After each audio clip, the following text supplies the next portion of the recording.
People always ask, where did we get the name Blue Water Climate Control? When a Navy ship casts off lines, exits the harbor, and loses sight of land, that's blue water sailing. It takes a team of people to do that. Tireless work, focus, and attention to detail. So much of starting a business is just like that. After it's done, you get filled with deep satisfaction for accomplishing something. And it's quickly followed by, now the real work begins. We're Blue Water Climate Control. What's going on Facebook, YouTube, Twitter, and volunteerroadshow.com? We're bringing to you another episode of the Cold World Podcast, hosted by none other than VFL Jeff Coleman, a.k.a. JC. And we've got a special guest for you, Big Kat, Shaun Ellis from Anderson, South Carolina. NFL star, mainly with the New York Jets. He's got 73 and a half sacks, 16 passes defended, 13 forced fumbles, and 1 interception. I don't know if this 1 interception was like the one against Auburn, but I'm sure it was special. Why don't you introduce our guest and your former teammate? Like I say, when people call me a former ball man, we're never all, and it's like, he's not just my teammate. He's like, he's not like, that's family to me. When I call him my brother, I have my volunteer brothers, but, you have some relationships that extend beyond. He's truly one of my best friends in this world. And, like I said, he's more than a friend. It's like my brother. But that 1 interception against Auburn, we'll talk about that later. But not only did he have, you hit his stats, and, he 2-time Pro Bowler with the Jets, Super Bowl with the Patriots. I was in Indianapolis around that time. But I also know he had a very, very great career at the University of Tennessee. And this is one of those things, and I said this with Dukes too, and I said it with a couple of people. I think his career doesn't get the appreciation and the respect that he deserves from that. And I don't know why that is, but his teammates and the players, everybody knows. But sometimes I don't think the fans give him the respect, whatever he deserves. And we'll get into some of that. We'll talk about Tennessee in a little bit. But also, I know he's going to have to give you these stats. He has some crazy, crazy stats at Westside High School in Anderson, South Carolina. Big Kat, give him your just the senior year. You don't even have to go back, but just give him your senior year stats from Westside. Well, I had 37 sacks in one season. So hold up, slow down. It's like say that 3-7. Peerless Price, 3-7, 37 sacks.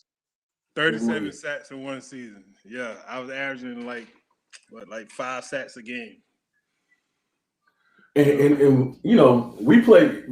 I know California, Georgia, Texas, they get credit for their football, but especially in the upstate where he is, we play really good football in that part of the country. And to have 37 sacks is a big, big deal. Now, one stat that all those are impressive: the 37 sacks, 2 Pro Bowls, 73 and a half pro stats. You know where I'm going with this. All those stats are impressive. But the most impressive stat, I don't know how true it is, but I'm going to still put it out there. This man said he batted 1,000 playing baseball. He never got out growing up playing Little League or whatever baseball he played. He said he batted 1,000, which means he either got a hit, he walked, got hit. He never struck out, never got put out, nothing. So that is the most impressive stat that this man has. Again, whether it's true or not, I'm still trying to verify this. I got people on it. I'm trying to verify if it's a real stat or not. But talk about before we get anything, let's tell them about the batting 1,000. Though I want to hear about that. Well, like you just because said, that's the most impressive thing. Yeah, that's the story. Like start the season, I would hit home runs all the time. And then it got to a point where they would just start walking me, putting me on base. And from that point on, at that point in the season, I think I might have been, 15 years old at that time. I never got to hit again. I come up, they just put me on base. That was it. So basically, you were Barry Bonds in Anderson. If you want to say that, yeah. All right. More like King. Before you, and I think most people know this too about you. And this was a thing. We had a couple, other people with basketball, but you were truly like basketball. You could have played college basketball.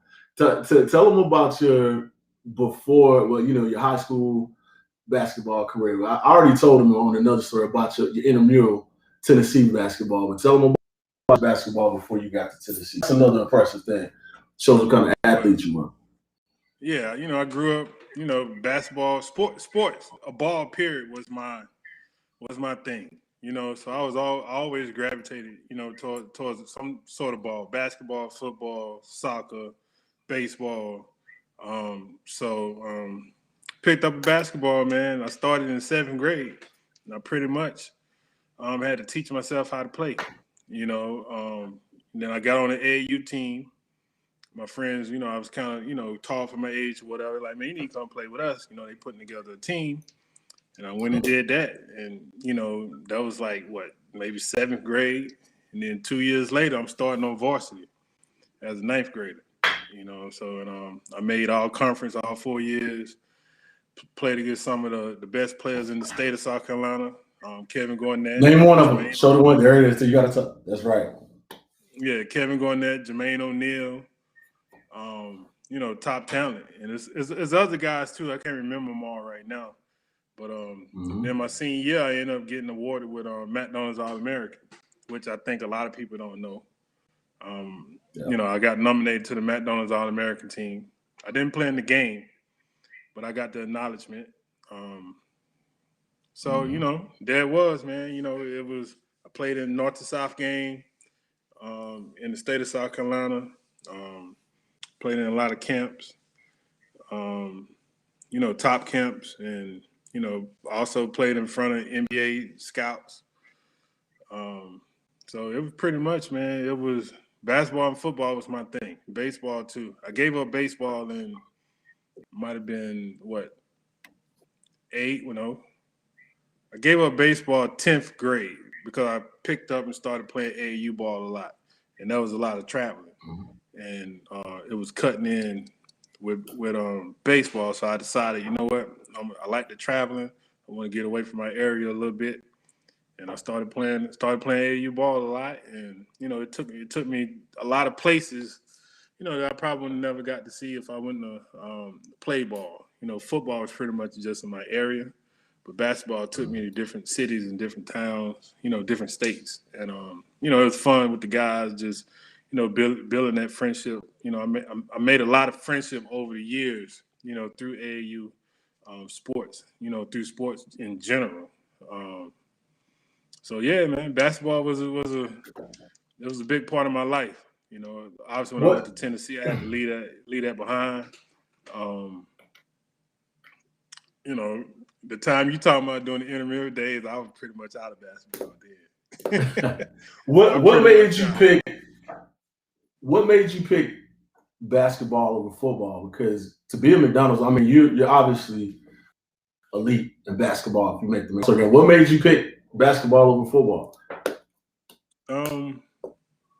I think it's the area I grew up in, the state I grew up in. Football was the thing. Football was the number one sport in South Carolina. So my school was a football school, so everything for me was just breeding football. And basketball was, it was more of an outlet from football, and, I just like the physicality in the game, which you really can't do that in basketball. So I felt like, and I really didn't get along with the referees because I felt like they can dictate your game so much, So that kind of just drew me straight to football because I felt like I could really be myself, in that. So, and plus, I was getting so much attention early in football, and then basketball too, but it just wasn't. I was getting all the letters from, I got boxes of letters that's from, all these different colleges for basketball, but I don't know. It was just something about South Carolina and football and the way it breathes down there. Like it's just in you. If you're from the South, you go play football, and if you got a chance to go to college, you go play football. So it was just one of them things that it was just in me. So of course, whenever once you got there, you know how it is. Everybody from the state, they tend to congregate together. You follow what's going on behind you. So I saw you coming. I saw you probably. I think you got on my radar about your 10th grade year. I was like, I saw him. I watched him. I knew for sure. I was like, man, he going to Clemson. He right there by Anderson. I was like, he going to Clemson or somewhere else. And then once you started playing it out, and then I started seeing the list, I'm like, Tennessee. I'm like, yeah. So I remember when you came on your visit. So got to tell the story about the visit first, because people, teammates, they get to talking like, you know how it is. It's like you recruiting people that's like to take your job. Somebody's going to take your snaps, take your minutes. I've seen dudes. I'm not going to say anybody's name, but they'll try to deter a recruit from coming up there because they play the same position as them or something like that. And people like, because I wasn't your actual host when you came there. I'm not, so I'm not gonna say his name. So we know who. So Friday night, your host, I won't say his name, but his last name rhymes with Skittle, and he's from Asheville, North Carolina. He's from, so people can figure out who that is. But my man, he's always known. Everybody loves him. He'll catch you on Friday. You get to dinner. Then Friday night, Saturday, you're gonna have to fend for yourself if you're a recruit. So I got the call Friday night. I think I met you down in the lobby at the hotel. You sit down there. I think you had your headphones on, sitting there. So talk about that a little bit.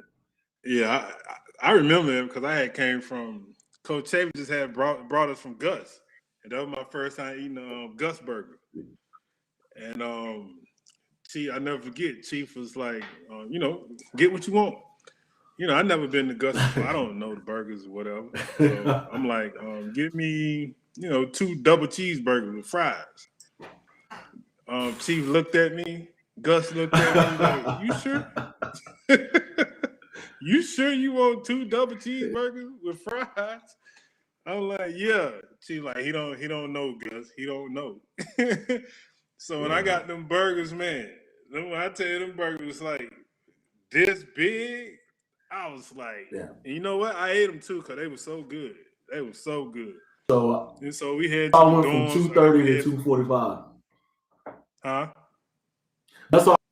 I went from 2:30 to 2:45 when I first got there because of Gus. But yeah. So we got there. We got into the Gibbs right there in the lobby, and he was like, "Yeah, you gonna meet up with your chaperone and whatever." But I ain't gonna say no name. I'm not gonna say no name. Next thing you know, he never showed up. And here comes Jeff. He comes down like, man, you with me. You crib, it wouldn't be, no other way. And I think also at the time, Ike Curry was there. Me and Ike, we became real, real good friends through this whole process, and so I think you was with Ike. And then you end up. Yeah, I had Ike because Ike was from my high school, so I had Ike. So it's like we got both of them. Yeah, so he got both of us, and we just had a ball, man. He just showed us around, showed us a good time, like how they do things, when they met the team, and from that point, like I was sold. I was sold from that point. Just the camaraderie, the genuine feeling that I got being, at that program amongst the players, and how just from when we went upstairs and went into the room, just from that 5 minutes of being in there, I was like, you know what? They real, real close. Like I sense brotherhood, and it stuck on me right there. I was like, yeah, this is where I need to be. This is where I need to be. And then also Jeff being from South Carolina, that helped, and then seeing, what he did, and he was, telling me what was going on around there and how it was, and, basically how, you just go love it here. We serious, we're about football, you go love it. And it was just one of them things. It was just like, like a brotherhood. And me and him hit it off from the jump, from the jump. It was just like we've been knowing each other forever. And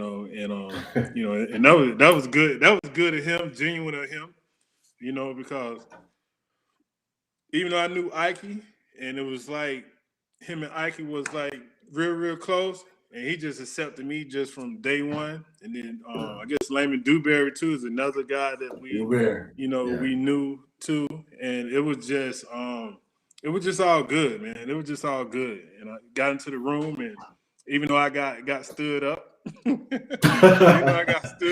No, he don't mean anything, man. It was always love. That's a running joke, by the way, for everybody. Everybody knows that's a running joke. It didn't bother me no way because I had you there, so it was just all right. He ain't coming. I'm with you.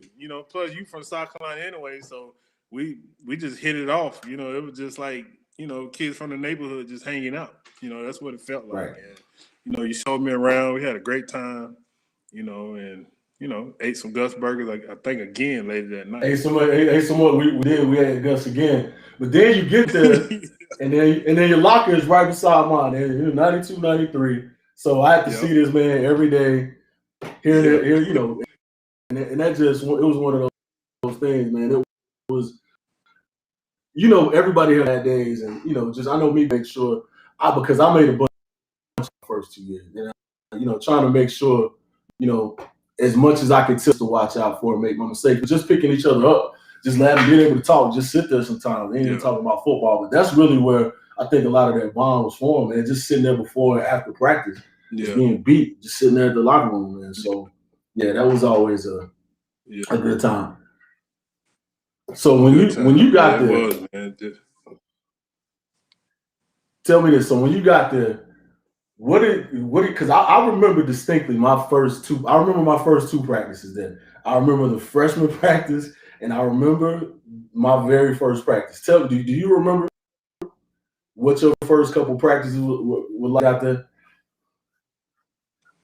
Well, I had the first couple practices. I had some personal issues going on at home. Like with my family and whatever, and that kind of made me like emotional. So right. I was kind of like, I was emotional. So a couple things, kind of like pissed me off, and I remember John JB used to. I don't know. He used to crack jokes or whatever. I wasn't really feeling his jokes.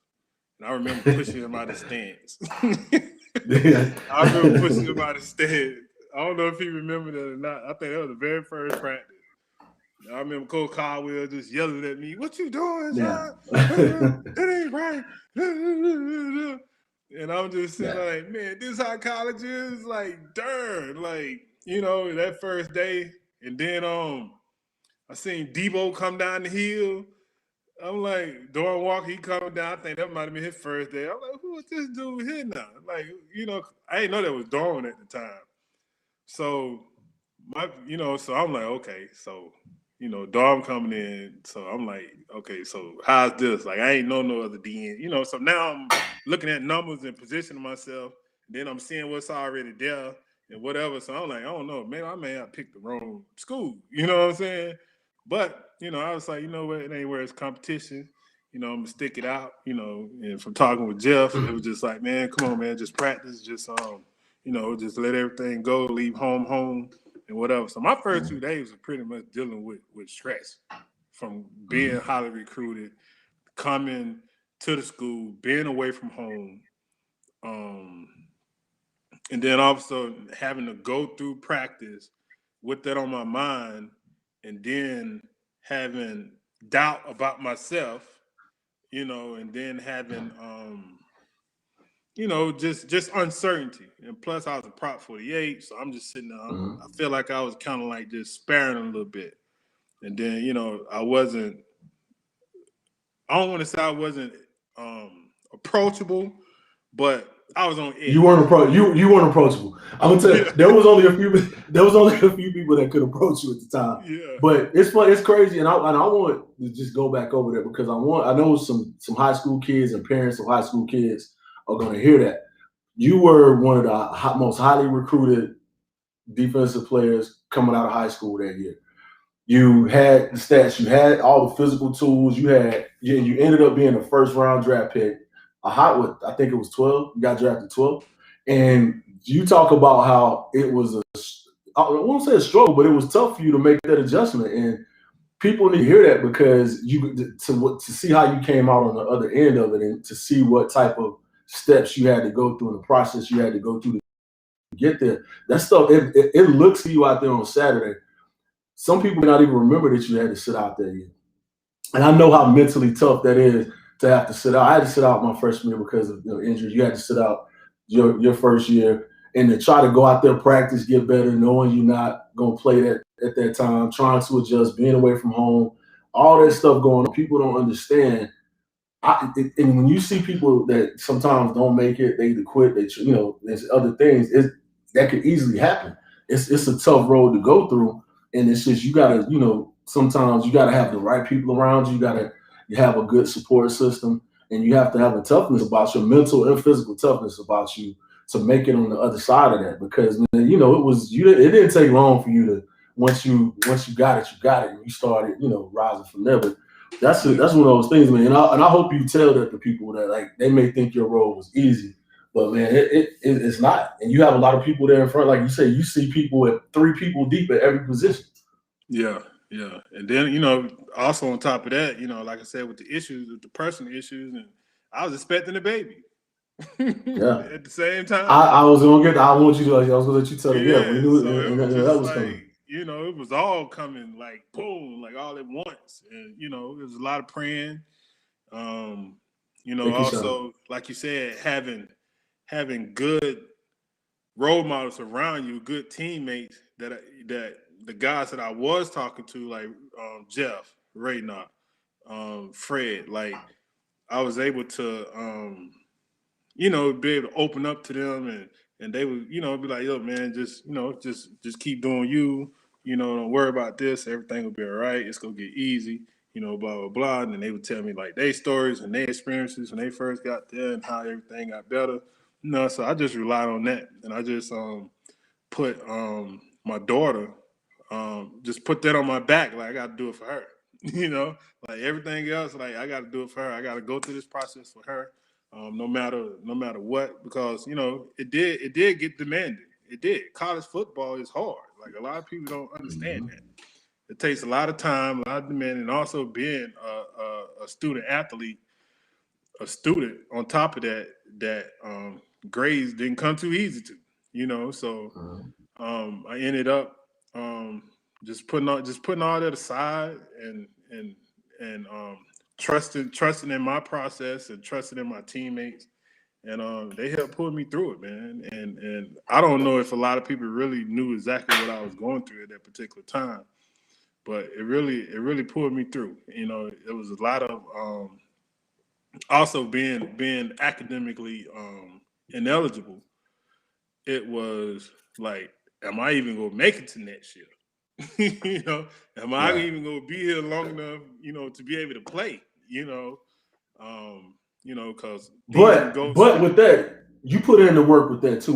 You glossed over that. Now I don't want you to just act like it just happened. I mean, I saw you going to study hall. I saw you going to tutoring. I saw you doing the stuff that it took to get there. So it's not like that was just something that nobody gave you a grade. Nobody gave you any kind of whatever. That was work that was put in for that. And I think that's one of those things you do need to not like just put that out and let people know the type of work that you put in to get through that part of it. Yeah, I ended up making all SEC academic honor roll my freshman year. So it was just like, you know what? Regardless of what the past was, like this is my present right now. So I have to live in this moment, and start something new and do something new. And that's what I did, man. I just put my focus into that, and once I did that and I narrowed my concentration down, it was like floodgates just opened up. And I was having fun. I was to myself. I was back to myself, hanging out with the guys and going to school and doing that. It was just like, okay, I had to figure out how to manage this college life, coming from Anderson, which is, the environment is tough, like most inner city hoods and stuff like that. It's a little different. It's a different vibe to it. That's basically just what I want to say. And being able to be away from that and being in a whole different environment with new teammates that you never met before. Then all of a sudden, you seeing like I think you tend to miss that that some guys been there before you, and your class coming in, you seeing how fun your class is having it, and then you like dealing with these Right. issues. You like, what is wrong with me? You know, how come they having so much fun and I'm sitting here like stressing over some things? You know, Yeah. And once I was able to compartmentalize all that, understand that some of them, not all of them, some of them went through the same stuff that I had to go through. You know, the stress Right. of it, and they balanced it. They got it together, and then they was able to move forward and move on from it. So, yeah, my first year was a real growth year for me, and I think because of that, it led me to where I am now. Man, you just hit it on the head, man. Because you get plucked out of Anderson, you get plucked out of Gavin. They drop you off in Knoxville. Nobody tells you or gives you a roadmap as to how this is supposed to work. You have personal issues. You're like 18. Well, Billy was 17. So you 17, 18, 19 years old. You know, and you still growing up. You figure out who you are. You got these demands with football, demands with school. You trying to just put it all together and figure it out. And that's, you know, a lot of what you're talking about is some of what I went through, man. I'm sitting there watching, you know, when I'm sitting out my freshman year, I'm watching Terry Fair, Marcus Nash, you know, that whole freshman class just go out there. And I'm like, by that time, I'm in a boot, like just sitting there. And it's like, you know, am I even supposed to be here or whatever else? I don't even know. I'm like you down myself, but I had people to step in and help. Like that same thing that, you know, I tried to do for you and other people that came around, you know, came after me. I had older guys that were, you know, helping to pick me up, lift me up. You can see it. Like I can see you. You can see that you were angry. Like I said, you were hard, but I didn't have to approach you. I was already sitting beside you. My locker was already right there. Some days I came with the trying to talk. You ain't even want to talk to me. It's just like, I was like, all right, I'll leave him alone today because he really, really on one. So it's just like, just by chance, you know, we had that connection. I was sitting there to be able to, you know, sometimes, you know, go ahead and talk about it more times than not. But yeah, it's tough, man, and coming on that other side of it. So yeah, but you figured it out. That's the segue is you figured it out, and once you got on the field, like I keep watching the chat. There's something I'm gonna get to it because that's what the people want to talk to. But give me some of your favorite moments on the field. Like we talked about, give me some of your favorite on the field moments at Tennessee. Because we got to get. Don't look at this. We gonna get to the tip, but I'm looking at these comments. Give me some of your favorite moments. Yeah, I was looking at, got my attention. So it's coming. It's like they want to talk. We're gonna talk about that one play. But I'll tell you my favorite that involved all of us. Is you give me some of your favorites. Some of the favorite moments on the field. Favorite moment. Well, the interception is not my favorite moment. So let's put that. I know that. I know that. We also. I know. Well, the top of the list was laying down doing the Snow Angel after we won the national championship. That was the best moment right there. That was the best moment. In the confetti? Yeah. Yeah, in the confetti. And then I think the other best moment in that same game before the game started, Florida State basically they opened up a can of whoop. Yeah. You know. Yeah. Because they, you know, our locker room was right beside each other, and they came in and started doing a lot of talking and woofing like they want to come in our locker room and fight us or something. But call us mountain boys and all this other stuff. Like half our team from Florida, South Carolina, from South. You know what I'm saying? Like, how we mountain boys? You know. So they didn't understand the breeze that was in that locker room. I don't think.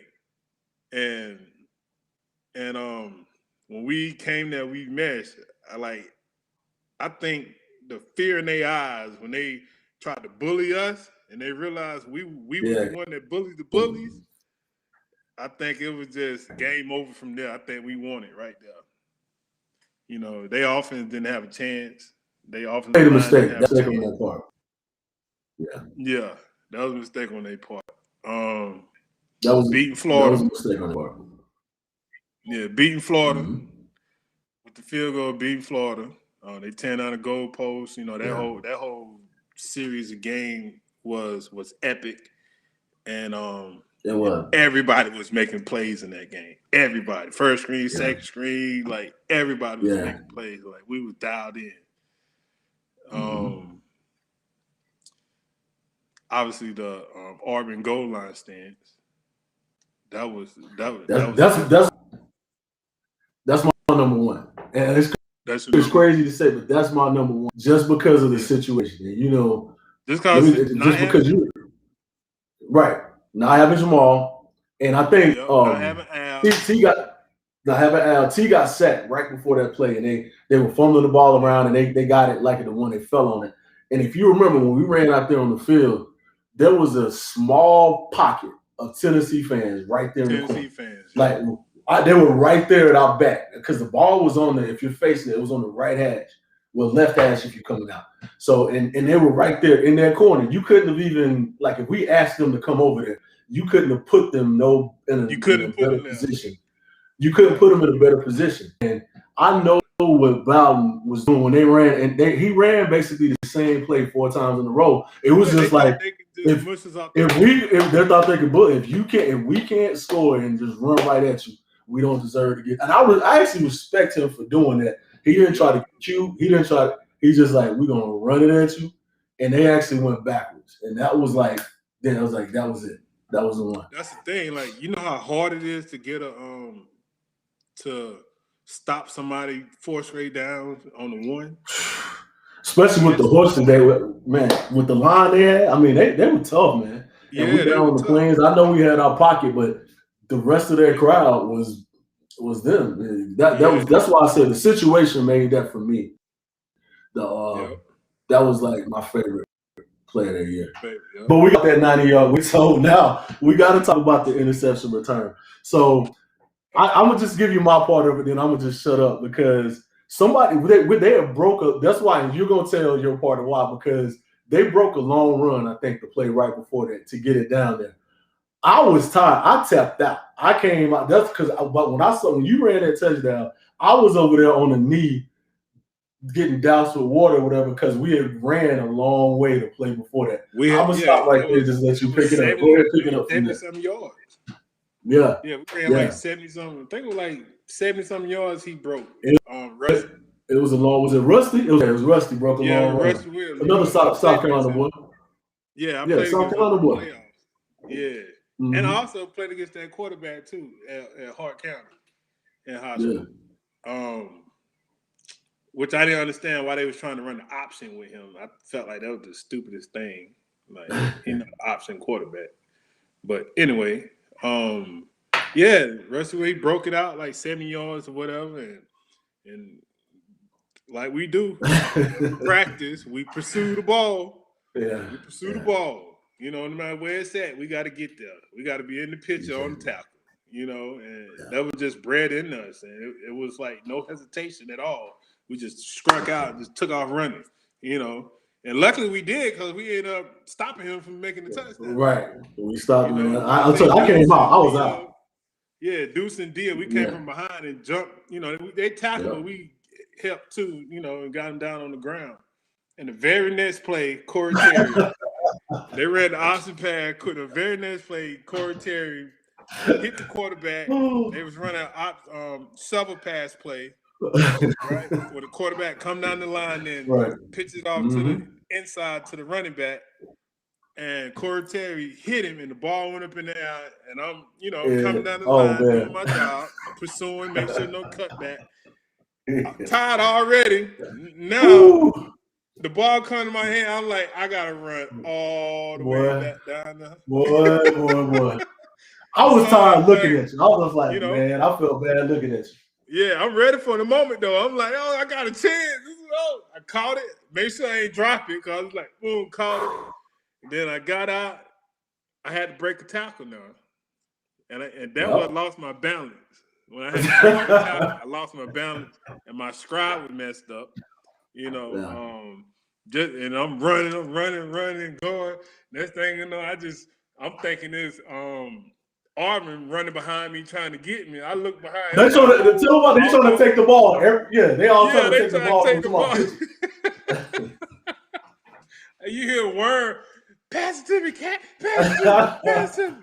I'm sitting there, I'm like, man, there go Dion, Raynard, give it to me. Then they just started blocking. I'm like, I'm keeping this ball. Worm just got the game because he out there running on his tiptoes. He was fresh. He just got the game. He running in front of you. Like he trying to show out to act like show people he faster than me. That's all that was. Yeah. Trying to show out. I'm sitting there, I'm running. Got to the end zone, fell down. I was happy. Got to the sideline. I believe that oxygen mask stayed on me for about 5 series. I don't think I went back in the game about 5 series. And it was just so like, because that off season, I worked so hard like to even get back for game 1, from my car accident. And it was just to be able to do that and get that reward and having to run like that. And I'm like, man, it was just so surreal. Like that was like an aha moment, like a good feel moment right there, considering that I was even back to even do that, Right. Because, what I'm saying, it was just one of them things to where, I could have lost my career behind that car accident, So, he pulling it up. You can see me on the sideline somewhere over there, just on me, breathing hard, watching. I couldn't even cheer. I couldn't even cheer for you, man. I was too tired to even cheer, bro. No, I was cheering in my head. Here it is. You see my scribe. But watch Worm. Messed up anyway. Come on, where's Worm? Okay, watch Worm. Anyway, they should just let me fall. Look at Worm. Give me the ball. Give me the ball. Look at Worm. Yeah. Looking around. Man. Pitch it. Yeah, man. That was and not knowing like how big of a game that was. Yeah. Like, I don't think we realized the impact of this game if we would have lost this game. Yeah, well, I mean, that for whatever that year, they were all on Kansas State, UCLA, Florida State. Nobody was, because first of all, we started out the year 17, 18. Nobody, if we lost the game, it was like, oh, see, we told you they weren't any good anyway. So yeah, we didn't have any margin for error. We could lose the game. We had a they weren't going. Nah. And they defense, so, they had a good defense. Auburn man, they had a hell of a defense. Yeah. I mean, that was a tough, like, just not game. That was just a tough. The same thing with Georgia. We ended up winning 20, but that game was close for a long time. And that, like, that there could have, a couple plays with that play, that if they the T fumble, if they put that in and get, score a touchdown with that, that could change the tide of the game. There was 3 or 4 plays, 2-3 plays in that game that could have changed the whole side of it. It was just a tough, just go at it type of game, man, the whole time. It was just one of them tough SEC games. Yeah, it was, man. That was a real like dogfight game. And then when Jamal went out, cause I think Jamal he had like 200 yards before he got hurt. Like he was, I don't know, but and that was tough. That was, we could have like laid down because you see your best guy go down. It's like for a minute it was like deflating. It was like it's the wind out of us for a minute. Right. Yeah. He goes down. The offense is struggling, and then it was like the defense, like we didn't have Al. It was just like, this is our moment. You know what I'm saying? To pull this game out. You know what I'm saying? It was like, and we did it, man. I think we was on the field last to close the game off, right? We was on defense was on the field to end the game. It's a couple times we closed it out. But it's funny, you named all those situations. I didn't, one game I didn't hear, because correct me if I'm wrong, your senior year, didn't you have 3 sacks against Syracuse one game? Didn't you have, what'd you have against Syracuse? What'd you do against Syracuse your senior year? Didn't y'all play Syracuse your senior year? My last year, though. What year was that y'all played Syracuse? That was 98. Remember we played in the very first game. Didn't y'all play? I know we played them. Didn't y'all play them again? No. That was against Georgia. That was against Georgia. Okay. Yeah. Georgia. I don't know why I thought, they played Syracuse. They skipped a year. They played them again in 2000, I think. Okay. When Freeney was there. The white Freeney. Yeah. Mm-hmm. So, Yeah. another thing I'm real proud of, and it's just to be so you got the picture I sent you earlier today, because playing against South Carolina, what was that like for you? Because it was always weird for me, and when growing up in South Carolina, I was more of because I really didn't like Clemson at all. So I had to pick. You had to pick somebody. So I picked South Carolina. But I never. I mean, I wasn't gonna go there, but I didn't say anything bad about it or anything else. I went down there my freshman year. I wasn't even playing. I was in a cast. I was like in a sweatsuit and whatever else, and then I dressed out for the game. Well, I was on the field for the game, and I came out, man, and they had signs like I was playing, like I was really gonna do something, like talking bad about me because I was from South Carolina, I left the state, and all this other stuff. So from that minute on, it went from like, all right, I respected it because I was home, but then after they did that to a kid like who hadn't done a thing to anybody, just made a choice that was best for me. They did that. So it was like every year after that, I was like, you know what? Let's go ahead and get it. What was your thing with South? There we go. There we go. Yeah. So this was one of the things I was most proud of because before they put this out when we were playing the week we played South Carolina because we got our brother Corey Terry there who's the one North Carolina boy, but that was our Carolina connection. I started defensive line with the Walterboro with Debo from Walterboro. We were Anderson and the Gabby boys. So that was special to me. Like we all played. Like it didn't really matter who was out there first because we all played because with Worm and all our rotation. But to run us out there, to be out there with them, that was something special. That's not to slight nobody else, but just to have all the Carolina boys out there together was something special. Yeah, that was big. That was big. I really don't think we even realized the significance of that at the time. I didn't at the time, no. Like it didn't dawn on us, I guess, until that picture came out. Because when I saw it, I didn't even really, I didn't think about it until, because I think Coach Brooks showed it to me. He was like, come here. And I was like, it's for one, I know why they did it because it was a recruiting thing too. I'm not, hey, I'm not crazy. I ain't stupid. I know they were recruiting. And that was one of those things to where it didn't connect until I saw this. Right. And it was like, but yeah, that was something special. And then, to go out there and do it again against South Carolina. I think they did. Yeah. The last two, they were 1-10, 0-11. Yeah. It couldn't have happened to a better program than South Carolina. During those, I don't know about now, during those times we played South Carolina, it was like a homecoming. It felt like a homecoming. Yeah. Yeah. That's what it felt like. Being able to go back there, play against your home state school. That you could have went to, a lot of your friends, that you played with throughout the state is on the team, and to be able to go there and be on the field playing against them, it was a weird feeling, but it felt like homecoming, yeah, because I think I had like 50 people there, and it was like, and I give them credit. I give them a hard time, but I do give them credit for one thing. I think the year 98 when we went there, I forget they went 1-10 and 0-11 back to back. They may have been 0 that year, but the stadium was still packed. Like there was still tailgate and the stadium, and they still supported them, and that stadium was still packed. I mean, I know a lot of them were Tennessee fans, but still, they had a lot of South Carolina people to show up to that stadium, and that's still one of those atmospheres. That's what makes college football special. When they play that 2001 song, the whole entry. I give them credit for that. It makes the game fun. It makes it special, and it makes it was fun to beat them. But yeah. Yeah, I saw somebody on the text. They said, "Did I consider Georgia?" I ignored that. At one point early on in my recruiting process, I did consider Georgia, but they had a lot of uncertainty in their coaching and all that, and I think they. Head coach at the time ended up getting fired. They had changed the coaches, so they lost a lot of potential recruits at that particular time as well. So Georgia, Georgia was in the early on. Georgia was in the So a lot of people don't know it came down for me. It came down to Tennessee and Florida.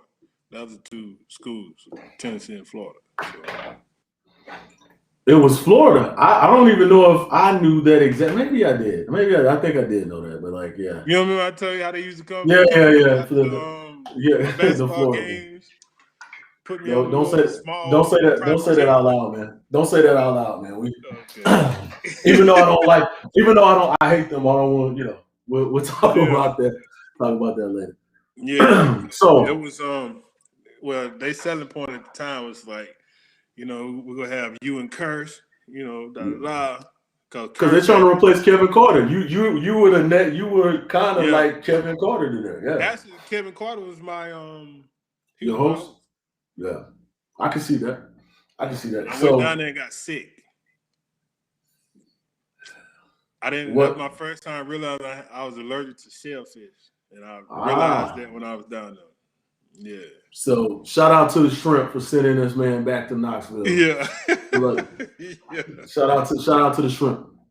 Yeah, man. So, man, that was. I mean, we know we glad you ended up there. That whole that was a special year for us. So I want to leaving. So once you got, you're getting out. So you guys come back in '99. I got to spend a little bit of time with this because I've said it elsewhere, and I got to get your take on this because I like most of the time, the story ends. For me, it ends in '98, but if you're going into '99, and I'll just give me a minute just to kind of set the table for this a little bit, because if you're looking on defense, I'm gonna use the word loss, but it's not like you lose because we replaced it with a lot of stuff. On the defensive line, I left Ron Green graduated. I mean Corey Terry, maybe somebody else. I know there was 3 left. Linebackers, of course, you had to be like, we lose Al. Who else we lost? I know we bring back Emo, Raynaud, and then Dominique stepped in. But like even on the defensive line, you come back, Debo comes back, Big Worm. Got the young boys coming up. You got D'Angelo, you got Constantine, you got Will Overstreet, you got Rashard, you got, and I know I'm missing somebody. These are just the guys that Big Joe, Big Henderson and Alvin Hayward. And that was their first. So they come in, talking about some of the guys that were like, then you bring all these guys in. So what we lost was like, in my mind, I'm like, we doubled up more than replaced. We lost. And then guys that were, again, playing already the year before they weren't starting coming up. You had the same situation at linebacker, like, but let me skip over the linebacker. I'm gonna come back to that. So even in the secondary, we lost Steve Johnson and we lost as starters. I think that's it. Who else was older at secondary that was playing a lot? I think that's it. Everybody else was coming back, and you had Andre Lott, you had Mickey, you had like every position. We had guys that could play that were already there that were coming back, like just stepping up, and then we bringing in more young guys. It was like that's just on the defensive side. Then it was the same situation on offense. If somebody had bet me my life savings that night, I would have bet the house. I would have bet everything short of my life that y'all would have gone not just undefeated, but I didn't think anybody was going to come close to beating y'all in 1999. I didn't understand how they could beat you in 1999. What the hell happened? Well, I don't can speak for the defense. No, you can speak for the offense too because you saw it. Don't just. Yeah. You can speak for both of them. You was there. I mean, we was pretty much good. We lost to Florida. We went down. We lost to Florida, and I think that took a little bit of sting. It took a little bit of sting off us a little bit. It took a little bit of fire out a little bit when we lost to Florida down there, which a game that I think we should have won. We had a lot of bad tackling, and then we gave up 5 sacks to Alice Brown. I don't know how the hell that happened.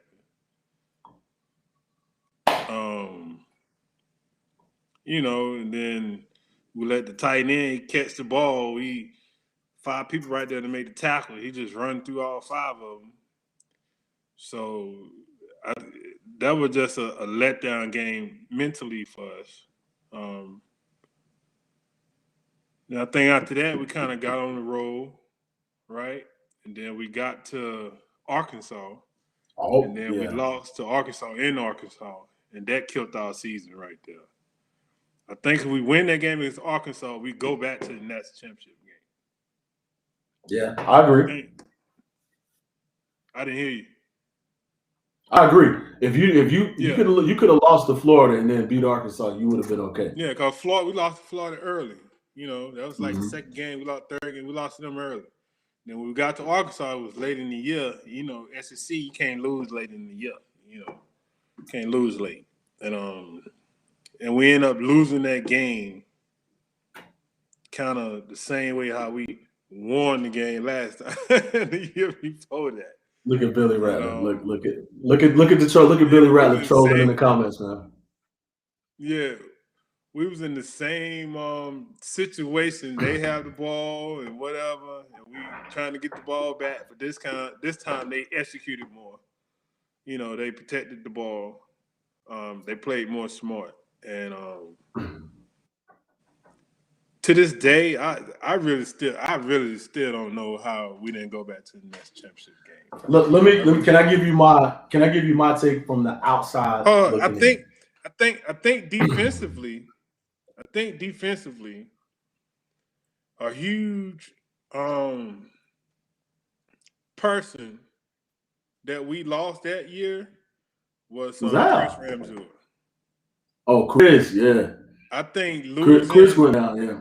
When Chris, whatever happened to him, got hurt or he ended up having to leave the school, we lost him. And Dominique had to learn how to play Mike linebacker. Right, I think they moved him from running back, whatever, to the. Well, he played. They moved him the year before. He was playing Mike. He was playing Sam. He was playing some. Yeah. Yeah, he was playing more outside, right? Yeah, he was playing some Sam. Yeah. Yeah, when you go in the middle, you know, he got the calls and all that. So he had to pretty much, not that he couldn't play because he did a damn good job at it. It was just. You know, he was running on the fly, and he was always single on the fly. No.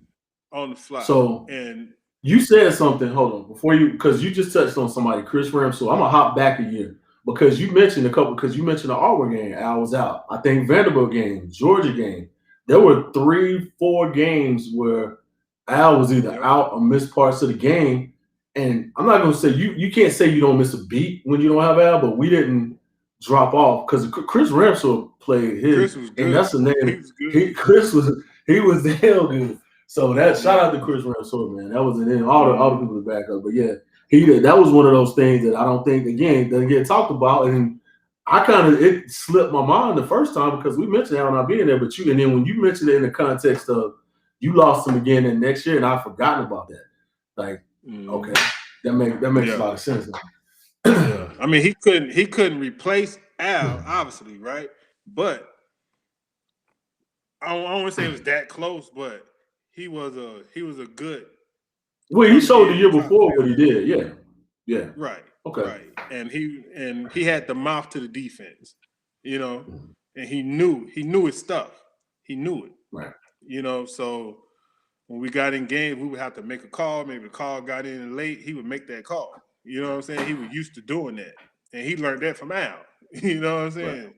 So with Dominique, it's like he didn't have that familiarity with the defense to be able to make those certain adjustments and calls like that on the fly when the calls is coming in late. You know what I'm saying?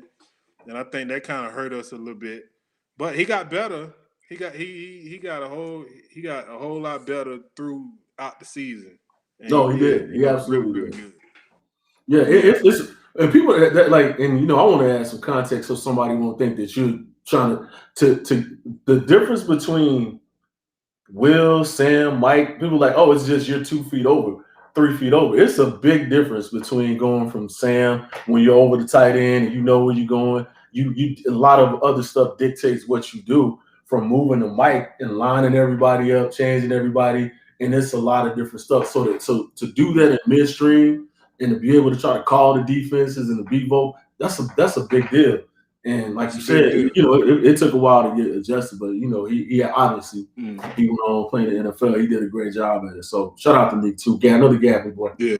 So So man, but I'm gonna give you my short take. You tell me if I'm wrong. You can disagree with, because we haven't disagreed on, because just to tell people, more times than not, when me, him, and Deuce, when we talk, we're arguing and we disagree about literally everything. We don't agree about we be arguing about anything. So you can tell me if you disagree with what I'm saying. Just from the outside looking in, it was one of those situations to where, because I heard what you said about Florida and whatever else. I don't even understand how anybody was that close to. And this isn't me knocking y'all. This is me giving y'all the ultimate respect, because I knew how much talent y'all had, because I knew the guys I knew those young boys that were coming up, which is hell. It's just like my from what I saw, and you said it took the ump out of y'all when y'all lost to like Florida or Arkansas, but I don't know if I ever saw it the way it needed to, because when you coming up, like, how we had so much pent up whatever to get over that hump to win a national championship, and a lot of those guys that contributed were young guys. They were sophomores, juniors, and guys coming back. So it's like you kind of exhale a little bit, and I think it looks like they came out and it's like everybody was content and everybody was a little bit complacent. And I don't know, because you knew that y'all were good too, and I think you feel like we can just show up and we can beat people, and you still got the people that y'all playing, you still got to play. And if y'all, I don't think y'all played up to the potential that y'all had, is what I see. And whether it was mental breakdowns or people, I know Worm got hurt again that year, other people got hurt, but that shouldn't have derailed y'all, because we had enough people to step in. But I just think it was kind of, people got a little bit off the hog at that point, and it was just like, we did it last year, we missed it this year. Yeah. I mean, we were still working, guys are still working hard, busting their tail. I just think a lot of in-house scheme-wise changed. See what I'm saying? Because Ramsey wasn't there. Ramsey was gone, right? Ramsey was gone. Yeah, Ramsey was gone. And then they brought in a new D-back coach, and I know the DBs. Slade, yeah. Right. They wasn't on the same page. The coach and the DBs wasn't on the same page. And they felt like that they should just continue doing what they was doing when we won a championship. Because it worked, obviously. And then this new coach, he want to put new secondary schemes to certain fronts that wasn't right, and they felt like it wasn't right, and they clashed back there, right? Yeah. And I noticed that we didn't do a lot of blitzing no more, like how we blitz a lot. We didn't do that as much because because of the I think because of the secondary altercations that they was having on the schemes. Like, that makes sense, yeah. Yeah. So a lot of things wasn't as aggressive as it was before, but it still on the outside looked like it was the same, but it wasn't, Okay, so that makes sense.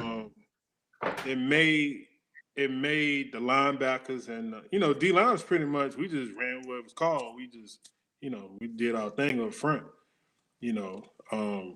but I can see that the linebackers and the secondary sometimes wasn't on the same page. And the Arkansas game, you saw that. It came out in that game. Yeah. You're right, yeah. Because we had that game won. And then we busted coverages back there. It wasn't like they bust coverages. It was the scheme. And they found the loophole, and, that's how they was beating us. But it wasn't like people was getting beat. It was like the scheme of it, like how they had to read certain things, and they found it, and they left the post open back there. And that's how I was about to say that post. That was exactly That was it. So that's a good breakdown. So yeah, and we didn't play good either, but we played all right to win that game. you played good enough to win the game. So Yeah. that's my 99 story. I'm gonna talk anybody that was around. I'm always talking about it because I'm in disbelief by that. But again, that's out of respect for y'all. That's not like saying anything, but that's just how much I respected what y'all had coming back next year. So I mean, another thing I can add to that also, I don't want to take away what up from the overall chemistry of the team and things like that, but I think off the field we wasn't as focused the year before. That I think that played a little bit into it as well. That's what I was getting at. That's what when I talked about before. Some of I think it was more so some of that, and like that's human nature. You can't, that's some of the things you can't account. That's why when they say stuff looks good on paper, that kind of stuff doesn't show up on paper. So yeah, man. So you now coming out of that year. So with that little bit of disappointment, you had another. You could have come back the next year. You had another year of eligibility. Yeah. So what went into your decision making, and when did you know? Like, I've given my all for Tennessee today, and it's time to move on. Well, I was a little upset that I didn't make All-American. Right. That was bogus, but right. So I was, seeing some of the ends that made it, and then when you fast forward to the draft, and I was picked before them. It was bogus. We all know that. It was bogus. So yeah. So after we lost to Nebraska in the Fiesta Bowl, right? It was just in my heart that it was time for me to go. It was part of it. It was in my heart that it was time for me to go. And being out there, just like I just felt like it was my time to go. It was my time to go to the next level. And what solidified it was when, after the game you had the meeting with the coach, right? And you go into the office at the bowl site and you had that one-on-one talk with Coach Chavis and your defensive coach and the head coach, right? Mm-hmm. And they pretty much telling you your status for the next level, what grade you got and blah blah blah, right? And pretty much they was like there's no reason for you to come back. They was like, you can go, change your family lives. It's like basically we could be selfish and tell you to, we need you to come back, but you got an A grade. You can't get no higher than this. You know what I'm saying? And it's a solid grade, So, and when I left out of there, it just confirmed that, it was time for me. It was time for me to go on. And we'll stop with that for a second, because people here, and we've all talked about coaches and being selfish and things of that nature. And that's not to say that you wouldn't have gone anyway, but they could have easily told you, like, man, we're disappointed this year. You didn't make All-American. Come back and get your All-American status. Let's try to run it back and win it again. They could have easily told you that. Yeah. And they didn't. Some could be said. There's something to be said for that. Yeah. Because there's a lot of coaches. Yeah. Right. It wasn't no pressure or nothing. Just like you said, like, hey, they could have lied to me. They could have did anything. It was just, they understood Chief and Coach Former. They understood my background, and they couldn't stand in the way of that, and also the uncertainty of coming back may not be the same. Get hurt, get whatever, the risk you take, with doing that. And I would love to come back. When I sit back and look at it, I would have loved, now I would have been in that position like a Al or Leonard been like the main guy. You know what I'm saying? Mhm. Like, because all y'all was gone. You know, I would have been the old head. It would have been me. You know, y'all was gone. Yeah. And you know, and it was You just made the one right of choice. them things. You, Huh? you did that. You made the right choice. That was because if you said you were coming back, I'd have blew your phone up, man. Like, what the hell are you Yeah. doing? Like, what are you doing here? Yeah, it I don't was know. time. I don't know if I told you this. I was getting pressure during the season, right? You know how the scouts, how they come in, right? Mm-hmm. The scouts from the NFL team, how they Mm-hmm. come in, and I never forget. Like I used to sit there. You know how we all go into the locker room, into the training room. We get taped and go get our little tape and stuff, whatever. How we used to sit out there on the bench and put the stuff on, whatever, and go out. Um, there were times I would be there by myself trying to get out to practice, and I would have like teams like come over to me and tell me to stay.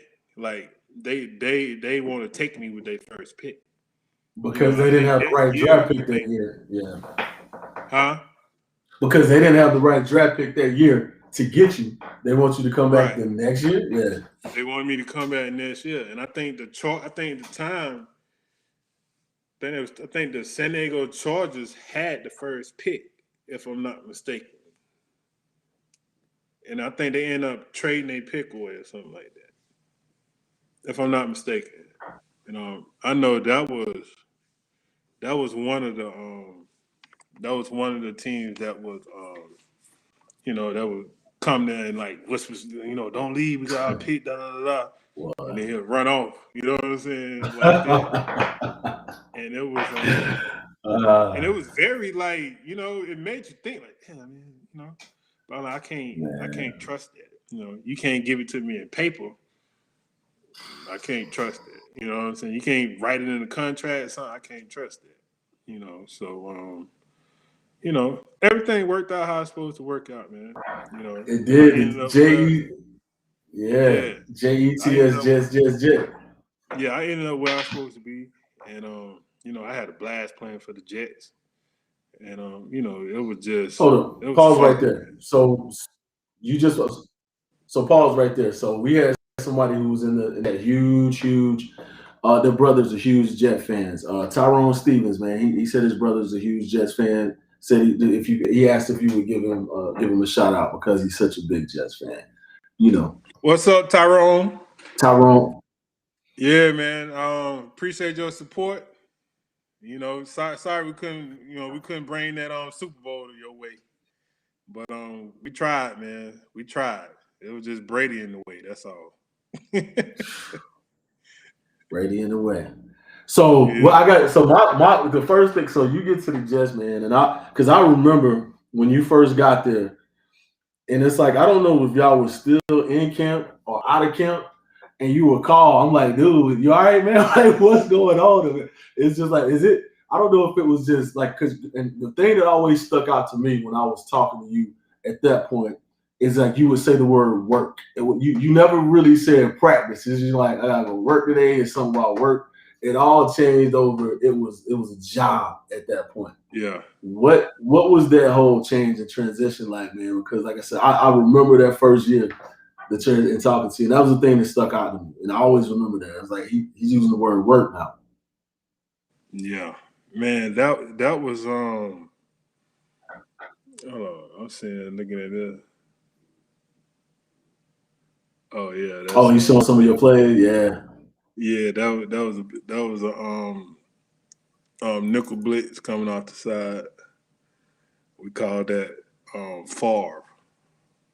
Oh, look. So, Catfish, break down this play for us. Show us like before you play. What's going on? What's happening here? On the play right there, well, it's three. Well, this the second one. Right, this one right here is three. It's 3-man rush.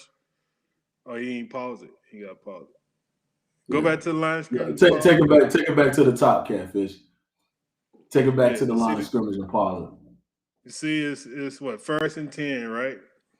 Um, That's a 3-man rush. different play. Yeah. right? So you got Grunt down here. It's 2x2, 11 personnel. They end up motioning this back over to what is shotgun near, right? And they want to get the back out because later on I think they ended up running the screen and David Harris picked it and almost ran it back for a touchdown. So they were just trying to get us in like a vice almost to break our bracket coverage. And when you're playing against Brady, you really don't want to 4-man rush all the time. You just want to go 3-man rush and keep people in coverage because they throw a lot of short passes. So, see right here, I knew I was going to get double teamed, right? Look at 92 out there. Go ahead. Double team. So I just had to push the pocket. And here it is, the same as that formation again, but they just standing up. They standing the tight end, or maybe that's Aaron Hernandez, whatever. They standing him up. And then they motion the back right back in at the same thing, right? So now it's gone far, right? So I know I'm finna get the double team again. So my thing was to just keep pushing and pushing and pushing and pushing, right? Because I knew if I can get the center pushed back as far as I can before that guard come, at some point I'm gonna end up in the crease, right? Between them two. Some point that guard that came to help the center, he has to leave because he gotta go help out somebody else, right? So if I can get in the crease before he square me off, right? Just keep pushing. When he leave, now I'm on the backside of the center. I just go over him. You know, fortunate enough, Jason Taylor, you know, ran the fish hook and made him step up, and I was able to get him. Yeah. So let me talk about. So it was funny. So we showed you playing against your arch nemesis, the Patriots. The question I want to ask was the year that you got there, 2011. Did they give you your proper respect? Because people, real quick, people try to figure out who's the most important piece of the New England dynasty. They talk about Bill Belichick. They talk about Brady. They talk about Kraft or whoever else. I say it's actually you who started the New England dynasty because with the Drew Bledsoe thing. Talk about the Drew Bledsoe thing, and if we can find it, let's bring up the Drew Bledsoe play to talk about that and what that actually meant. Yeah. Well, when I got there, they did. Okay, thank you. So tired of. I'm glad you're on the outside. We ain't got to worry about you. You know, pretty much. You know, use the headache for us, and you know how you know the linemen. The biggest part of it when the linemen. The offensive lineman and the defensive lineman, like, man, I'm so glad you're here. Like, I was skeptical going in at first because we've been so at each other. Yeah. When I got there, they just embraced me right off the bat. Like, whoo, I'm glad you're here. You know, we know we're gonna beat the Jets now. You know, like that. So, the Bledsoe situation, I think he had got out the pocket, and I think we had like a game on the end. Here it is. Here it is. We got it queued up. And I, you know, came around. He got out the pocket, so I'm chasing him. Right? He trying to run away from me. Right? As he got to the sideline, I don't know why he didn't step out of bounds. I think the reason he stepped out of bounds is because I dove and hit the ball and almost made him fumble. He reached back and caught the ball again. And when he turned, me hitting the ball trying to get out his arm took his attention off from Mo Lewis. Right? So he almost fumbled it. He caught it. And when he turned around, that was when Mo hit him. And I was tackling him from the back. From behind, like that. And that was it. I wish I would have never chased him down. That's fault because if he didn't get hurt, man, we don't know when Brady would have ever got to play, man. I'm not saying that because you know what he ended up doing, but we don't. Was so good for them though.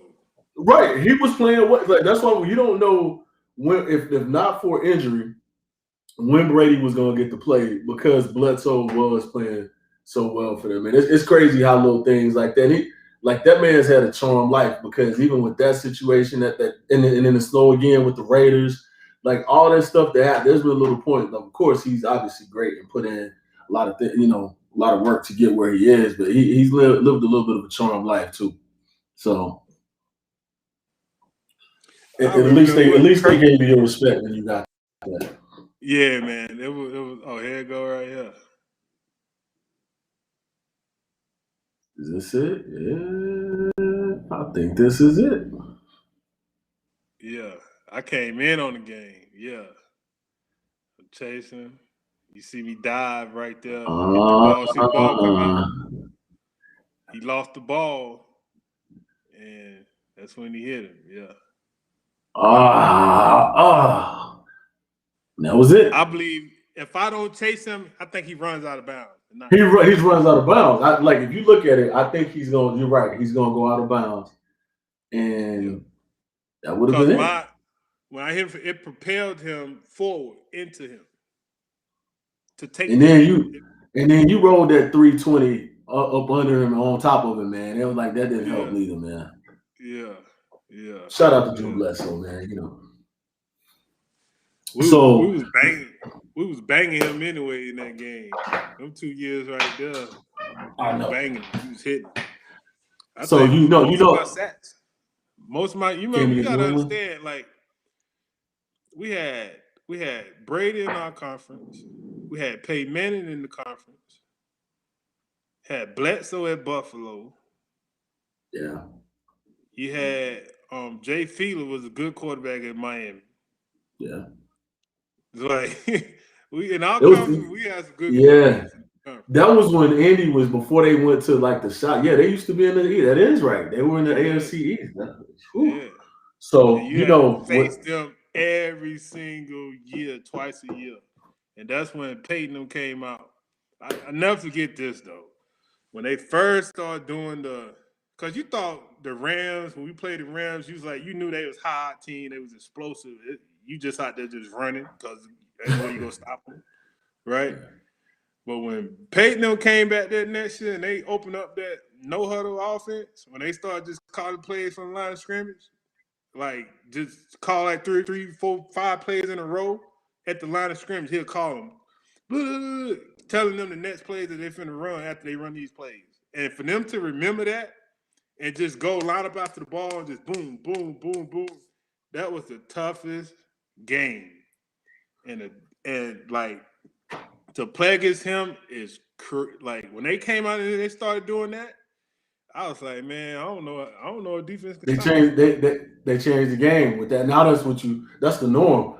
Question: was he saying Omaha back then? Was he with the Omaha calls back then? He always been saying Omaha. He been saying with that. Have you been? So getting back to your batting 1,000, I'm gonna veer off real quick because I have to apologize to our Tennessee, our baseballs for not acknowledging them sooner in the college where they're out in Omaha. Have you been watching them this year? Have you been watching our baseball team? I saw the Grand Slam. I saw that. I saw the Grand Slam. I haven't watched the last couple games. Shaun Ellis, by the way, I had the most. Yeah, but I have been watching them. You know, I watch baseball. I follow baseball. You know, baseball is my first love. Like I said, I didn't start playing football and basketball until I got in middle school, 7th grade. So all my little league stuff was all baseball. So I'm gonna tell you I've always been like baseball was my first love, and I've always followed our baseball team. But I knew something was brewing with them this year at the beginning of the season when they were trolling our football program about the McDonald's bag, the McDonald's payments. I was like, okay, then you got to have some confidence to go, especially in a football school, to go out there and joke at your football team at their expense. I was like, okay, they got some confidence about them, and then they got some players too. They got a kid from my camp, Blacksburg, South Carolina, that's out there too. So always follow. Good luck to them guys. So like I said, sorry for taking that long to acknowledge them. But back to the thing. So after the sad Drew Bledsoe story, I have to come back with something else. Man, one of my other favorite moments of you with the Jets involves some snow up in Seattle. Man, Yeah. talk about throwing the snow, man. Because your response for me was what made that my favorite. Just like you just having fun. It just seemed like the thing to do. Just like someone would do. Yeah. Talk about throwing the snow at the people, man. And, it was just hell, they started it. You know, I got in trouble. They started. They started. You know, the second person always get, just like basketball. Yeah. Somebody push you push them back. You get a technical. I know we got to see the snowball incident. Yes, sir. Here we go. Now I ain't expect for it to be that big. So when I pulled out the snow, I was like, "Well, hell, I got it now." Shit. And the dude I poured it on, he was the one pouring coffee on us when we were coming out the locker room. But see, anybody, like, for me that knows you, like, I expect you to do something like that. That was like, if you didn't, I would have been disappointed. Now, do he look like he hurt? Nah, he wasn't hurt, man. It was one of those. He saw opportunity. He instigated, and then.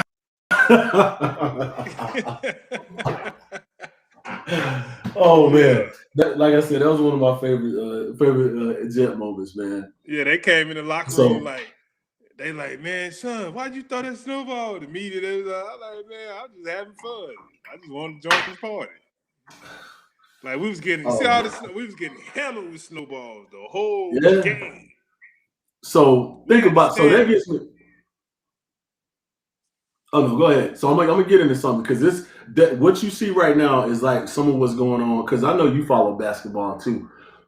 What's going on with these fans? And that's kind of like one of the precursors for what's happening now. You got them throwing popcorn, throwing drinks, spitting on players, and you see what happened what happened in the Malice at the Palace when you get somebody like Ron Artest is like, I'm not gonna take you doing that, and it starts a fight.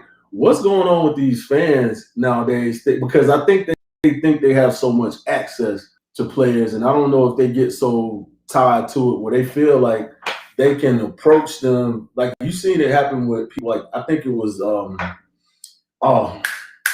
I can't think of the player. The guy who used to play he played for the Knicks and played for the Hawks, the French guy. But anyway, somebody approached him off the court. I can't think of his name. It'll come to me in a minute. The guy, somebody did something to him off the court. But these guys, like what happened to Westbrook, Kyrie, all these players is like fans are Trae Young basically throwing Trae Young people. What's behind this, man? What's like the thought of a player? Yeah, John Morant's people. What are your thoughts on that right now? Because it's going too far, man. Like this is what you had going on was kind of a precursor to that because they throwing stuff at y'all first. Mm-hmm. Well, I'm gonna say that it's never right to retaliate against a fan in the stand. You're right. I'm gonna say that. People are human. Some things may happen. I don't know if I agree with that. I don't agree with that. But I'm gonna let you finish. Go ahead. I'm just saying from a player's perspective, because at the end of the day, us players got to keep the respect so we don't get so overboard and like really get in trouble. I agree with that. So we gotta turn a blind eye to a lot of stuff. You know what I'm saying? So now, for the fans, I just think it's it's disrespect. They don't respect the game. They don't respect the players. They don't even respect their own team. Like they really don't even respect their own team because they say stuff to their own teammates. I've been at games where their own team doing things to them. It's almost like we paid our money and we go come here, have some beers and get drunk, and we go do what the hell we want to do. If there I feel it is, like right there. Coming down, getting in your face and saying whatever, I have the right to do that, and you got to shut up. You got to take it. That's pretty much the way it's been set up over time. So in order for that to change, the arenas, I don't know about the teams, the arenas gonna have the location where they having these events have to pass a rule that if you are conduct detrimental to the game, right? That conduct where detrimental fall is very broad. Yeah. You banned from the arena. You can never come back to the arena again. you charged with the crime. One of them the guy in Boston got a felony, I think. One of those recent ones got a felony. The guy who spit on somebody should have got a felony, especially still in the era of COVID. You spit on somebody, that should be a felony. Right. I think the dude in Boston got a felony for throwing whatever he did with Kyrie. Right. And I just think, like, you know, we have to bring the respect back into the game. Like, you have to respect your opponents, right? They there to do a job. You have to respect your opponents as well as your team. If your team not doing well, you can't go just booing your own team and doing all that crap either. You know what I'm saying? I just think the respect factor, like, it's sports. Somebody going to win, somebody going to lose. Yeah. And a whole lot of things will happen in between, right? A whole lot of emotions. There it is. Yep. Right? So we have to keep that balance as a fan base and keep the game enjoyable. I think sometimes, especially with social media, with them being able to post things and be at the game, they feel like they really like they own the game. You know, like they can do what they want to in the arena. I can go on social media and say this and say that, and then go down and talk about your mama and your daddy and all this and that. Like, you know, I just feel like it's lack of respect. It's not just not right, man. You know, like at the end of the day, at the end of the day, all of us in there, except the kids, we all grown people. You know, we all a man. You know, so you have to respect us. You know, we as a away team, when we go into a home team environment, we automatically know we finna get harassed and heckled. That's okay. We can take that. But when you start going to a level of disrespect, you want to put your fluid on me, you want to put your hands on me, you want to throw things on me. Now you put him in a situation where you put him in a predicament where my principles, your man, you know, and the way I represent myself, go have to show itself. You know what I'm saying? Right. So, and it's a fine line. It's a fine line. It's a real fine line because those players are stressed. They're going through things off the court, on the court. You know, they have problems. They come to the game to be able to have fun and play the game and give the fans a good experience. You know, and they would take all the heckling. They would take all of it. But just don't get on there and put your hands on someone. Don't go spitting on someone. Just keep it respectful. You know, I guarantee you, if you outside that arena, when none of them, you know, I take that back because nowadays, I think they that brave. They would do that.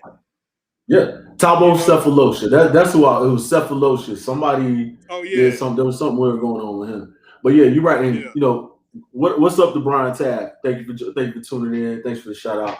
But yeah, man, and it's like that's one of those, and it's been because Florida was they were right on the cusp of doing stuff like that because right behind us was the student section.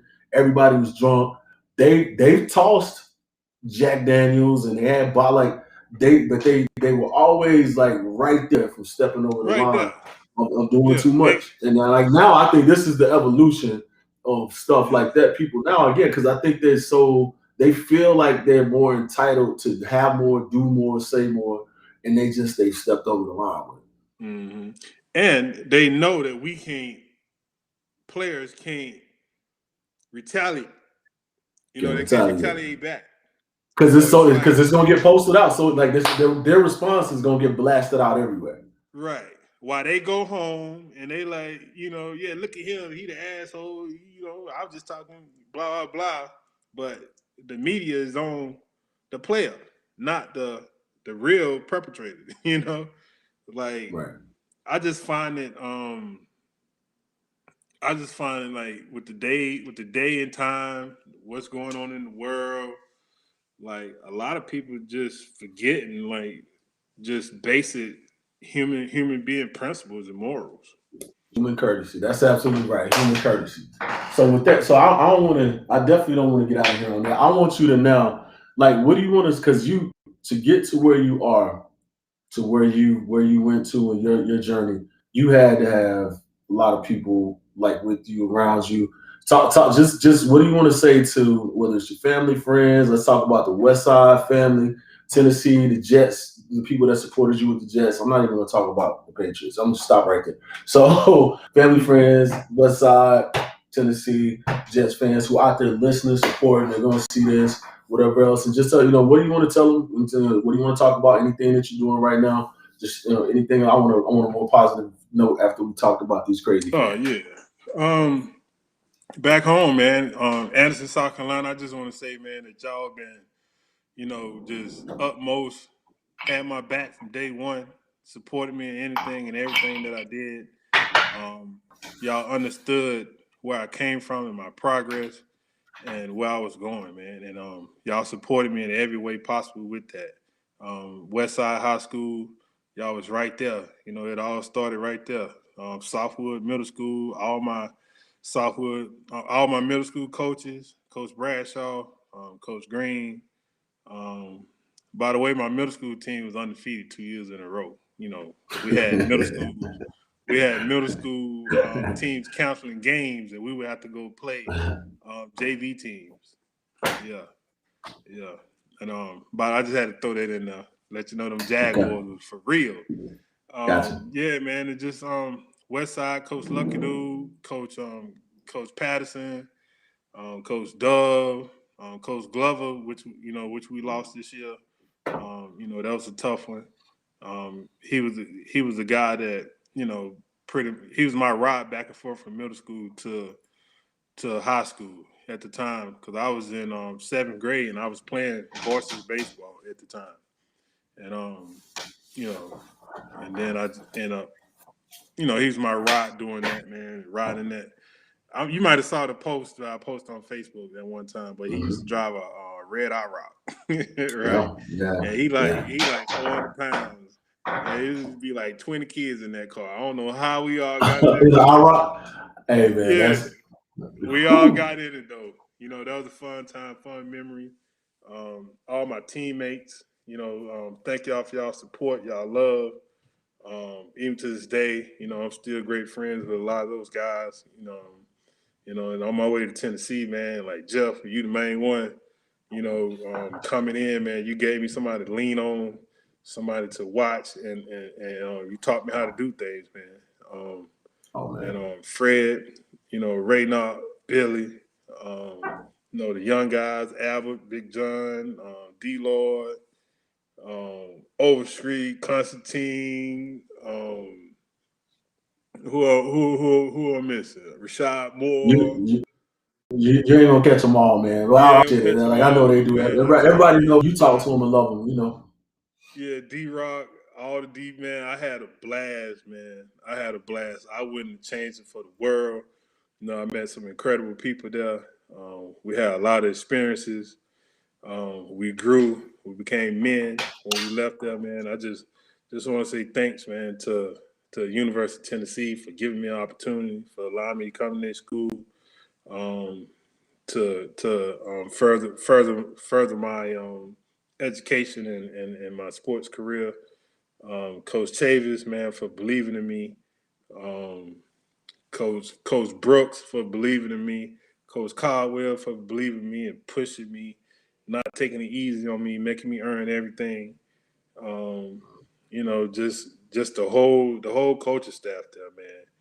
And the Jets, I want to say thanks to them. Coach Parcell for believing in me, and a lot of people know I was drafted by Bill Parcell. That was huge. That's huge for him to draft me, considering all the things and the toughness, that mindset that he has, and all that. For him to draft me, he felt like that I met all those criteria as a player, and to be able to go there and to play 12 years, and to not everything was rosy for me there either, because I had a lot of changes, had a lot of different coaches, this and this, went through this many coaches, but I was able to stay consistent, and I was able to, just keep at it. And I think my experience from being at the University of Tennessee helped prepare me for my journey in the NFL, and there's no doubt about that.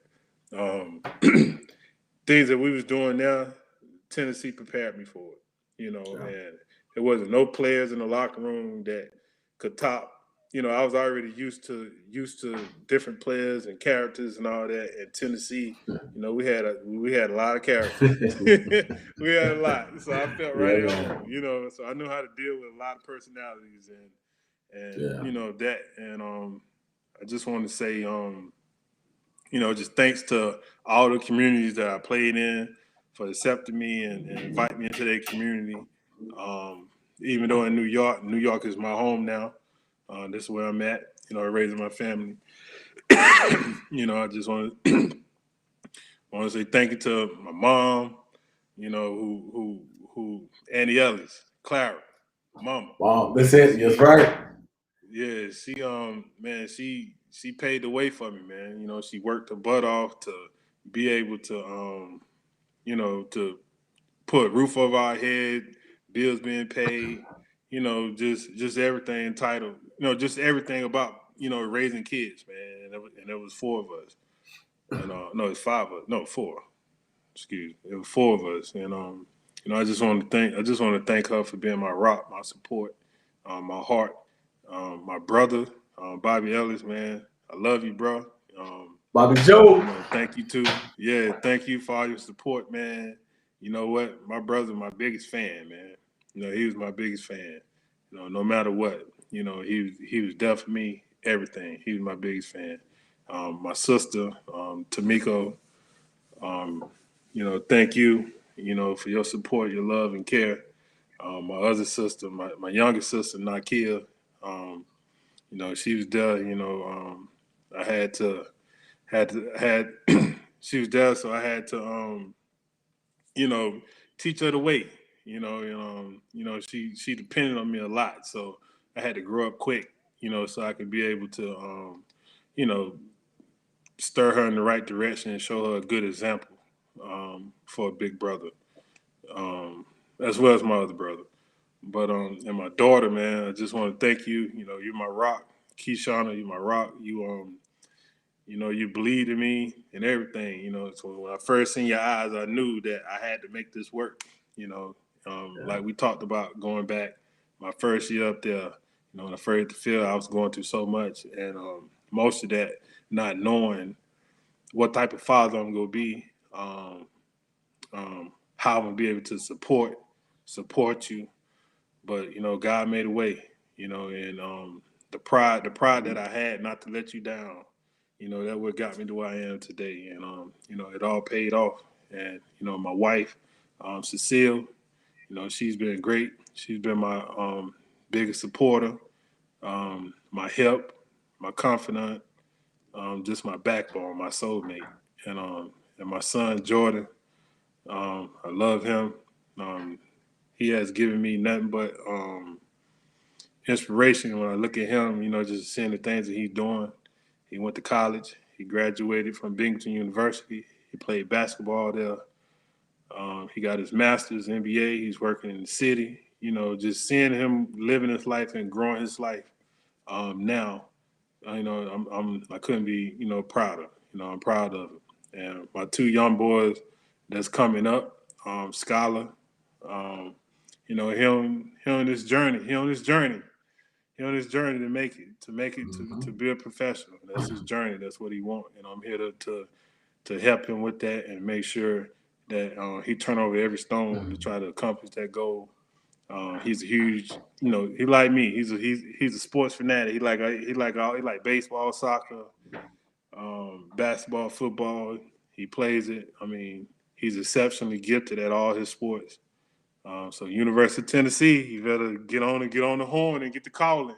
Better get the calling, basketball team. Yeah. Basketball is his favorite sport, and he's lights Good out. Lord. So for people that's watching, you can go to his Instagram at SkyBallin14, and you can check him out. Some of his things there. My youngest son, Bryson, he's 10. Skylar, by the way, is 12. Bryson is 10. He's the same way, man. He likes sports. He likes sports. He likes basketball, soccer, football. he the same way. You know, his journey want to be a professional athlete. You know, like his dad. So I want to turn over every stone for him as well to try to make sure that they able to reach those dreams of being an elite athlete one day. School wise, all of them, they way further than what I was. They way further than what I was. Scholar, he's the high honor roll student. He made the National Honor Society. He also he's playing basketball at the high school. He played on the JV team this year. He's in 7th grade. He'll be playing varsity next year as an 8th grader for basketball. And I just living my life for them, man. Just trying to keep everything just simple and faith in God and just live it one day at a time and enjoy it.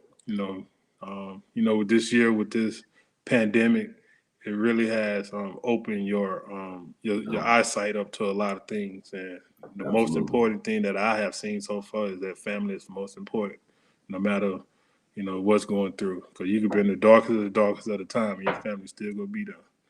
And I appreciate that. And just want to say, thanks, man. I'm very blessed. I'm very blessed. Absolutely. And man, I don't want to say too much after that because that's very helpful, and I love what you said. But I just want to tell you, man, how proud I am of you. And I say that from a place I saw you come in when you were 18 years old, and I watched. I've been there with you. We've been through a lot of stuff. You've seen me go through stuff. I've seen you go through stuff. Our families are like we're all family right now. I was in your sister's. I was at your sister's wedding. I talked to your mom. I call your mom. Our mothers talk. It's just like Bobby Pat. I talked to Pat. Well, I talked to him earlier today. He called me like, "What's going on?" He's in Gambia. He's going to see my mom while he's in. I can't leave without seeing your mom. That's right. Okay. So we're all just family now. And watching how you progress through life and what you become and the way that you did it and how you are right now with your family, with all your kids and the father and the husband and the son and the brother that you are, man. It's one of those things that we're all put in a place to to motivate each other, to talk to each other and, uplift each other. And that's just one of those things that's always been motivating for me. You've always given me words, even back when, when I wasn't, when my football career ended, my journey ended. That was one of those things. I think with some of my friends, it might have bothered them more than it bothered me even so much. But just going through that whole thing and just going through life and just being there for each other. I love you, brother. You already know that. Bro. Yeah, man. And it's just I'm just proud to see where you are, what you're doing, and I appreciate you coming out here, sharing some of these stories with everybody. And this is the Big Kat I wanted everybody to see. It's like I know you, we know you, but I don't think a lot of Vol Nation and some other people don't know you like that. And I think this was good to get them to see and for you to to talk about some of your things, man. So I appreciate you coming out here doing this. Yeah, thanks for having me, man. Anytime, man. I enjoyed this. Yeah, and So we were going to backdoor something that me and you, because for those of you don't know, I mentioned a little bit earlier, man. We get on the phone sometimes. Me, Big Kat, Deuce. We get on the phone and we just, like I said, it's if I could get a word over Deuce, I try to argue, but we all have this thing, and it's like it's entertaining to us. So we figured I was gonna call him in just to kind of join right now, but what we were talking about was just it was too much. I didn't want to shortchange that. So we're gonna come back again, and they saw it a little bit when we did the college football thing, and I think we may have done something else, but we're gonna get back again, man, because your perspective. I don't even think that when you started breaking down plays, and again I saw it then and I heard it. We talked about it afterwards, like the way you break down stuff and the way you explain the game, man. I think that you have a lot of stuff that people want to hear and need to hear your perspective of the game. And you may know it, you may not know it, but other people see it. And we need to get you before Fox and somebody else get a hold of you and snatch you away, and we can say that you started on our little platform here. So Okay. Just a little nugget for you, man. You need to go make you a tape or something, man, because when you talk about the game and explain it, you explain it in a way that's an expert, but that a normal person can understand. And I don't know if you know that. You just do it naturally. You just go into it. But that's just something else you were talking about, man. I appreciate you coming on and doing that. And like I said, just any last words for anybody. And I know you said your thanks, but man, just take us up out of here. Me? Oh, okay. Yeah. Just thank you, man. I enjoy being Evolve for life. That's my life. I bleed orange.